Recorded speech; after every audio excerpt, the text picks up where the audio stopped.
So I've been at home working on my business, where they say you should be working on your business and not in your business. Well, I've certainly had a lot of time to work on my training materials. We have fallen very short with our training materials here at Achatz Pie Company. And I think it's because we've just been working a lot instead of really thinking about the work and organizing the training materials and teaching people in a more constructive way. I was in one of my pie shops over the holidays working, and our store manager in training was there, and it was nice to work with him.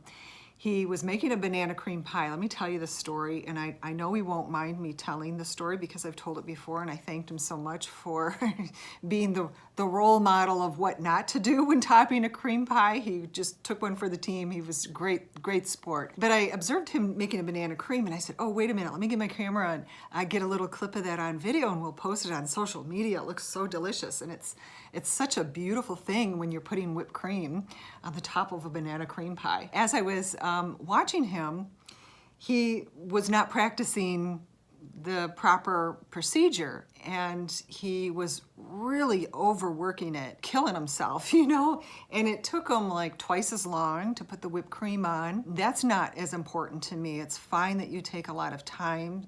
You're in practice mode. You need time to have the experience to really become skilled.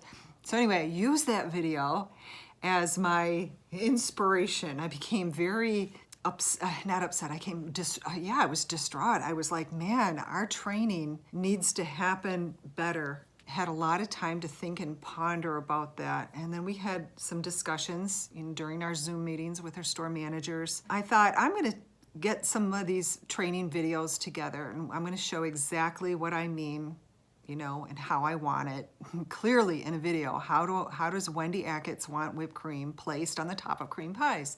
Wendy, you can't blame anybody if you think they're doing it wrong if you've never showed them exactly what you want. So in the past, we never really wanted to curb anybody's, creative flow. Everybody has a different way to do things, and if you're creative and you're putting the right amount of weight of whipped cream, we're looking at our food cost and we're looking at consistency across the board from one store to the next, so we're using our scale and we're weighing. So as long as you're hitting the weights right, we didn't really matter what kind of, pattern you used or how you applied it.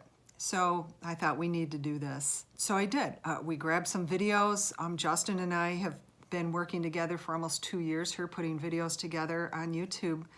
And so we took some clips from that. We took some of a really cool clip that my son Zach had done, an overview shot.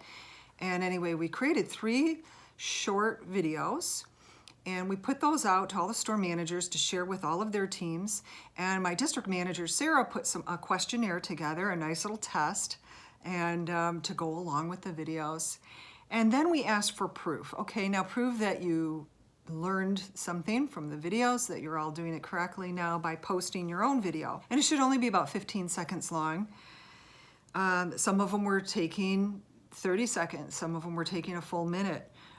And again, that was okay, but they're still in practice mode. But when I'm watching these, 95% of them came back wrong. Well, we only have about 40 employees there in our storefronts or less. So there was probably only 2 or 3 people that did it right. And so we put together our comments, and I just thought, let's not even comment on this first round of videos. Let's do this again. So we had another meeting with our store managers, and we said, a lot of you guys really missed the point. We showed you on the video, you start in the 12 o'clock position. There's a certain way you hold the piping bag, as you're frosting a cake or you're putting whipped cream on, you're piping the whipped cream. You're holding the bag in a certain position. This is the way a chef would hold the bag for efficiency, so that your wrists don't hurt, for one thing. So many people were not even holding the bag right. And then when you pipe it onto the pie, there's 4 different patterns that you can use: a shell pattern, or a star, or a circle, or a squiggly wiggly. And so people were understanding that, but some of them were doing the dreaded back circle, the backward stroke, we called it the dreaded backward stroke. And some of them were going zigzag across the pie, some of them were going up and down.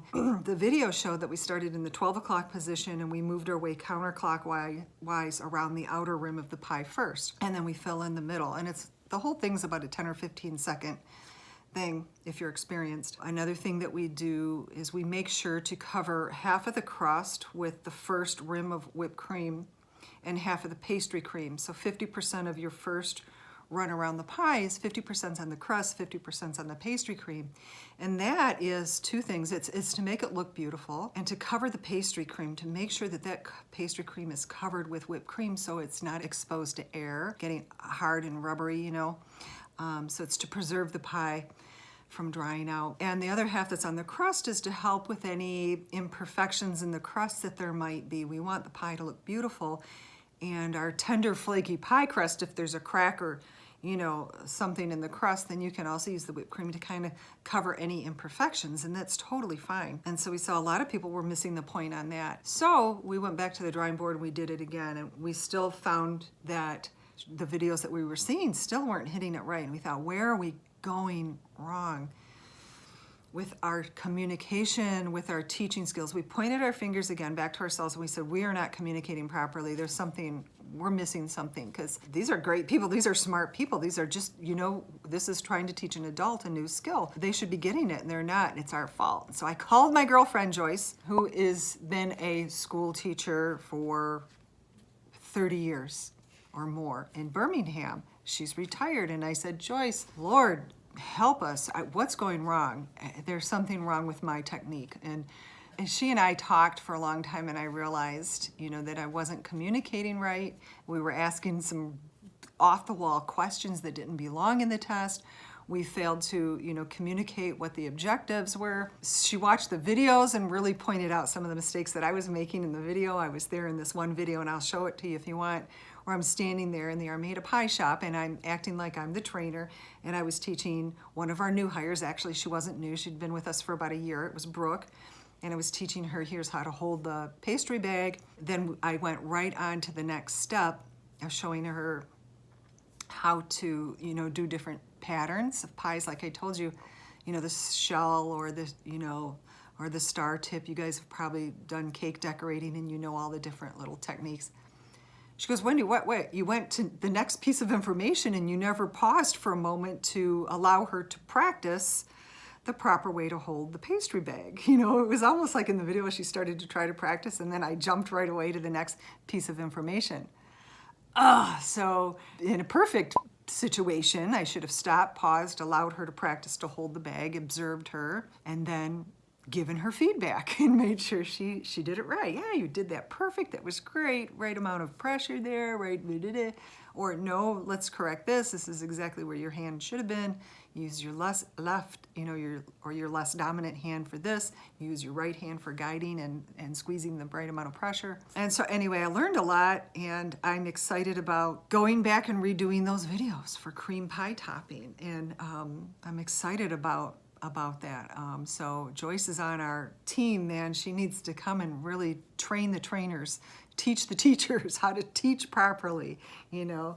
So I'm excited about that. And that's what I've been doing during quarantine, is thinking a lot about what we really need to do.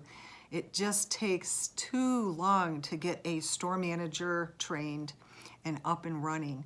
It seems like it's like a 2 or 3 year process to really get a store manager feeling really tight about running, you know, Thanksgiving or any of the busy holidays, you know, making sure that they know everything that they need to do running an Achatz pie shop. Why is it so hard? We've said that, you know, it's hard. We need to grow people. We could open a few more shops. We have opportunity right now to open a couple more shops here in the Metro Detroit area. We know how daunting it is to train staff. So it's like, figure out how to train people the right way and it won't be so daunting. So we're excited about the new opportunities for us here at Achatz Pie. But I'd love to hear your thoughts and your comments. Have you ever had an experience where you worked somewhere and you didn't get the training that you needed? Because I can tell you, you probably felt really disrespected. And that's what causes the lack of good training, is you cause your people to feel embarrassed and humiliated when they don't do something right. because you haven't trained them or showed them. And then they feel awkward, they feel stressed, there's a lot of anxiety, and they just downright, they feel disrespected. And so many people have told me that. Good training equals respect.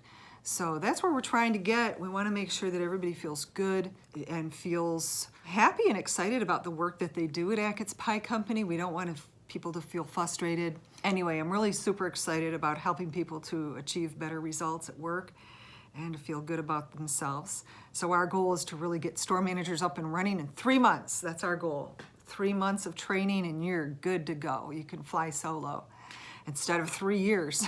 Shouldn't be that hard. All right, you guys, thanks for tuning in, and please hit the subscribe button if you'd like, and hit the notification bell, and share this video with somebody that you think might like to join the Achatz Pie YouTube channel, and I'll see you next week. Thanks, bye.